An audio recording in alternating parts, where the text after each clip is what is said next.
दोस्तों, आज की कहानी है ससुर जी आपने तो मुझे मेरे मायके में मुंह दिखाने लायक नहीं छोड़ा। दोस्तों, कहानी शुरू करने से पहले अगर आपने चैनल को सब्सक्राइब नहीं किया हो तो कर लीजिए ताकि आपके पास पहुंच सके हर नया वीडियो। क्या हुआ बेटा, इतने गुस्से में क्यों लग रही हो? और बहू तुम भी उदास लग रही हो, क्या बात है? भाई की शादी तो ठीक से हो गई ना? गीता जी ने अपने बेटा बहू से पूछा। मेरे ससुर और साले के पास इतना पैसा होने के बाद भी बिल्कुल साधारण सी शादी की, ना कोई बड़ा होटल बुक करवाए, ना अच्छा वेडिंग प्लानर्स बुक कराया, कर दी साधारण सी शादी साधारण से भवन में, वह भी इतने कम लोगों के बीच। इससे ज्यादा लोगों को तो मैं अपनी शादी की 10वीं सालगिरह पर बुलाऊंगा। अच्छा जो आप लोग नहीं आए, मैंने सोचा था रंजीता के घर की आखिरी शादी है, वे लोग खूब धूमधाम से शादी करेंगे, हाथ खोलकर खर्च करेंगे।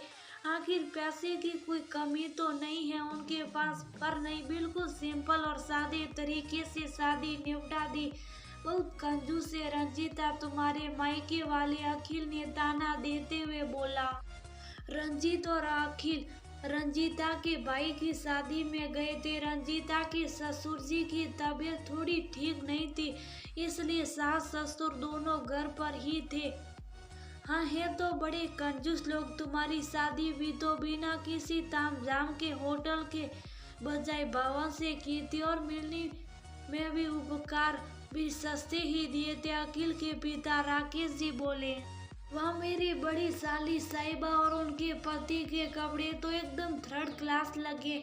मैंने तो रंजीता को 10-10 हजार की 3 साड़ियाँ दिलाई थी। हमने तो सबसे ज्यादा महंगे और ब्रांडेड कपड़े पहन रखे थे, अखिल गर्व के साथ बोला। तभी रंजीता की सास गीता जी बोली, रंजीता के मायके वाले कंजूस नहीं है, बल्कि उन्हें पैसों की फिजूल खर्ची करना बिल्कुल पसंद नहीं है। कंजूस होते तो क्या वे लोग हर साल सामूहिक विवाह में अपना योगदान देते? वे लोग दिखावे से कोसों दूर है, अपनी आमदनी का कुछ हिस्सा दिखावे में खर्च ना कर अनाथ आश्रम, वृद्धाश्रम, अस्पतालों में जरूरतमंदों की मदद में करने में दे देते हैं। हमें उनसे प्रेरणा लेनी चाहिए।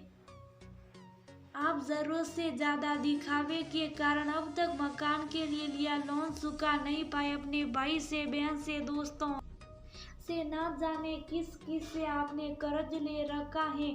बड़ी बड़ी होटलों में खाना खाने जाना, महंगे से महंगे ब्रांडेड कपड़े पहनना, जहाँ 2 व्हीलर में जा सकते वहाँ 4 व्हीलर का ही इस्तेमाल करना। मैंने आपको कितनी बार चेतावनी दी पर आप नहीं समझे। आपके पसीनों पर हमारा बेटा अखिल भी सलने लगा। देखा देखी उसने बैंक से लोन लेकर 20 लाख की गाड़ी खरीद ली। कार की डाउन पेमेंट के लिए 50 लाख उसने बहू के भाई से ही उधार लिए हैं,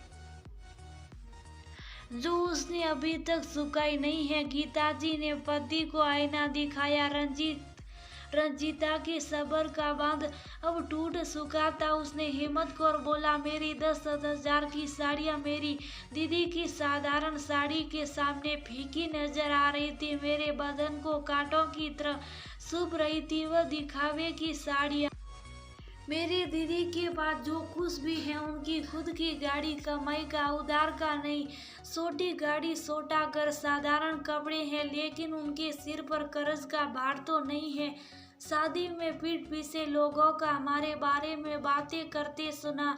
उधार ले लेकर ऐश की जिंदगी जी रहे ये लोग, इनका सब कुछ कर्ज में डूबा है। ब्रांडेड कपड़े पहन पहन कर आर्थिक संपदा का झूठा दिखावा करते हैं। वह ये लोग, आपने तो मुझे मेरे मायके में मुंह दिखाने लायक नहीं छोड़ा। हम कर्ज में इतना डूब गए हैं कि जीवन में इससे उबरना मुश्किल लग रहा है। आपसे किसी गरीब को देने के लिए 10 रुपये नहीं निकलते, लेकिन दिखावे के लिए सब्जी आपको मुँह से खरीदनी होती है, क्योंकि आपका पड़ोसी मॉल से सभी सब्जी खरीदता है और अच्छा हुआ मेरे पापा ने भैया की शादी में दिखावा नहीं किया, कम लोगों को बुलाकर भवन से शादी की जिससे लड़की वाले भी सब खर्च से बच गए और खुशी खुशी अपनी बेटी को विदा किया। पिछले महीने पापा जी की बाईपास सर्जरी के लिए भी आपके पास पूरे पैसे नहीं थे, याद है? तब मेरे पापा ने ही आपकी मदद की थी क्योंकि हमारे पास हमारी कोई बचत नहीं थी। आपकी सारी तनख्वाह तो दिखावा करने में और कर्ज की ईएमआई चुकाने में चली जाती है।